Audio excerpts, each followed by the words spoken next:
Hello guys, good morning. Morning exercise முடிஞ்சுது. பயங்கரமாக மூச்சு வாங்குது. இது இப்போ நான் புதுசாக பண்ணிக்கிட்டு இருக்கேன் அந்த எக்ஸசைஸ்லாம்.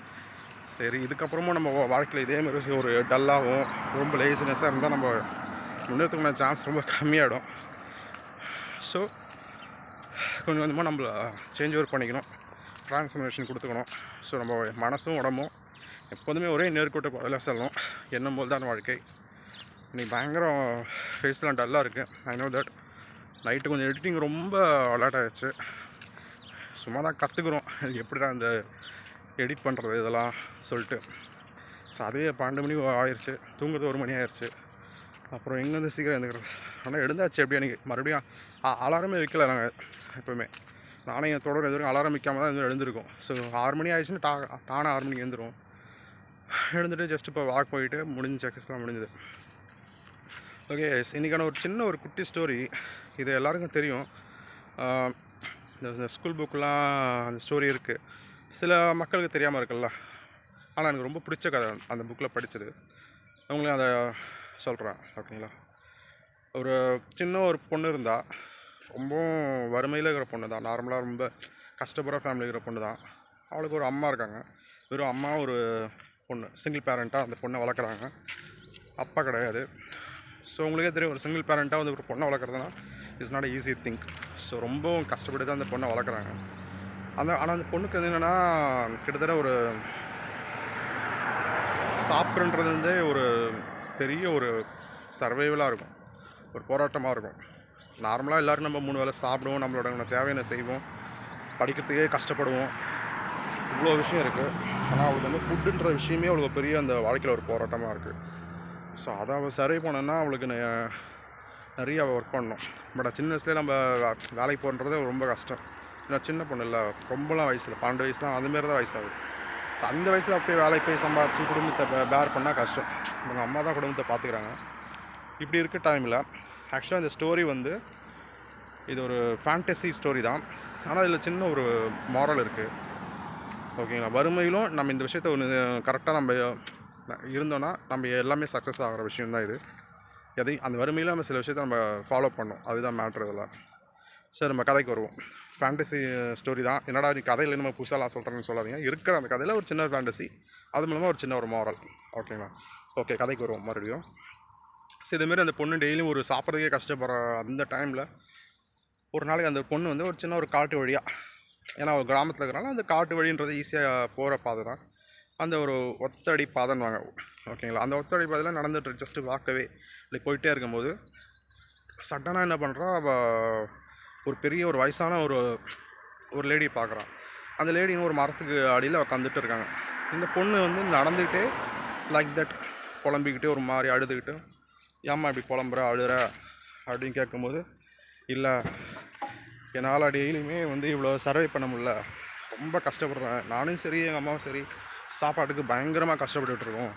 அதனால் இங்கே வர சின்ன விறகு அதெல்லாம் எடுத்துன்னு போய் நான் அதை வெட்டி அது வீட்டில் கொடுப்பேன். அதை விற்று வந்து எங்கள் அம்மா எனக்கு சமைச்சு எனக்கு கொடுப்பாங்க. சில நேரத்தில் கிடைக்காமல் போகும். அப்போ ஃப்ரூட்ஸ் இருந்தால் ஃப்ரூட்ஸை போய் கொடுப்போம். இன்னைக்கு எதுவுமே கிடைக்கல எனக்கு, நான் என்ன பண்ண போகிறேன் இல்லை, நாளைக்கு ஸ்கூல் வர நான் போனேன், காலையில் சாப்பிடாம நான் என்ன பண்ண போகிறேன்னு நுப்பில் அழுதுட்டு இருந்தான். சடனாக அந்த ஓல்டு உமன் என்ன பண்ணாங்கன்னா, சரி நீ அழாத, உனக்கு ஒரு பானை தரேன், அதை வச்சு நீ வீட்டில் போய் சமைச்சி சாப்பிடுனேன். அந்த பொண்ணு அழுக நிப்பாட்டிட்டான். ஆனால் அவளுக்கு லைட்டாக கொஞ்சம் கோபம் வந்தது. என்னடா பசியில் இருக்கிறோம், ஏதாவது உணவை தந்து ஹெல்ப் பண்ணாங்க பார்த்தா ஒரு பானை கொடுத்து அனுப்பிச்சுட்றாங்களே அப்படின்னு சொல்லும்போது, இல்லை இது மேஜிக் பாட், இது ரொம்ப வந்து அற்புதம் சக்தி வாய்ந்த ஒரு பானை. ஸோ இந்த பானையில் நீ சமைச்சது எதுவுமே வந்து குறையாது. உனக்கு தெரியும் எப்படி சொன்னால் ஒரு அக்ஷய பாத்திரம் மாரி சொல்கிறாங்க. அவள் அந்த பொண்ணு, சரி இது எப்படி நான் யூஸ் பண்ணுறது, இவ்வளோ மேஜிக்னால் ஏதாவது ஸ்பெல் பண்ணுமா, வேர்ட்ஸ் ஏதாவது ஸ்பெல் பண்ணால் அது ஒர்க் அவுட் ஆகுமா அப்படின்னு சொல்கிறான். எஸ், ஆமாம் இருக்குது. உடனே அவன் என்ன சொல்கிறான்னா, நீ இந்த பானையை பார்த்துட்டு நீ எதுவுமே பண்ணதும் இல்லை, ஓகேவா, ஜஸ்ட்டு நீ பானையை பார்த்துட்டு ஜஸ்ட் குக் அப்படி சொன்னால் போதும். பானையை சமைச்சிரு அப்படின்னு சொல்லிட்டேன்னா போதும். அந்த மந்திரத்துக்கு ஏற்ற மாதிரி அந்த பானை என்ன ஃபுட்டு வேணுமோ, நீ என்ன மனசில் நினைக்கிறியோ அதை உடனே சமைச்சு கொடுத்துருமா. பட் ஆனால் அது ஒரு டிஷ்ஷும் சமைக்கும் போதும் நீ அதுக்கு இன்னொரு வேர்ட்ஸ் சொல்லணும், இல்லை அது நிற்காமல் அந்த ஃபுட்டோட ரெசிபி போயிட்டே இருக்கும். ஸோ அப்போ நீ என்ன பண்ணால் அதுக்கு ப்ளீஸ் பாட், அதான் அந்த பானையை பார்த்து please pot stop food, stop cooking அப்படின்னு சொல்லுவேன். சிம்பிளான இது ஸ்பெல். இது ஆக்சுவலாக ஃபேண்டசி தான். அந்த பொண்ணுக்கு ஏற்ற மாரி சொல்கிற மாரி அந்த மேஜிக் ஸ்பெல்லும் சிம்பிளாக சொல்கிறாங்க, கன்வே பண்ணுறாங்க. அதான் மேட்ரு, வேறு ஒன்றும் இல்லை. நீ அந்த பானையை பார்த்துட்டு ஏதாவது சாப்பிட போதும் அப்படின்னு சொல்லணுன்னா பானையே போதும் நிறுத்து, சமைச்சது போதும் நிறுத்து, சிம்பிளான டைலாக். அதை சொல்லிவிட்டு சொன்னால் நின்றோம். ஆனால் கரெக்டாக சொல்லணும், நிறுத்து சமைச்சது போதும் நிறுத்து, சிம்பிள். அதான் சிம்பிளான அந்த ஒரு ஸ்பெல் சொல்லணும். ஓகேங்களா? ஸோ இப்போ என்னென்னா மேஜிக் வேர்டு கற்றுக்கிட்டாவ பானையே சீக்கிரம் அந்த சம சொல்கிறது, ப்ளீஸ் குக் அப்படின்னு சொல்கிறது. இதை ஞாபகம் வச்சுட்டு போகிறா.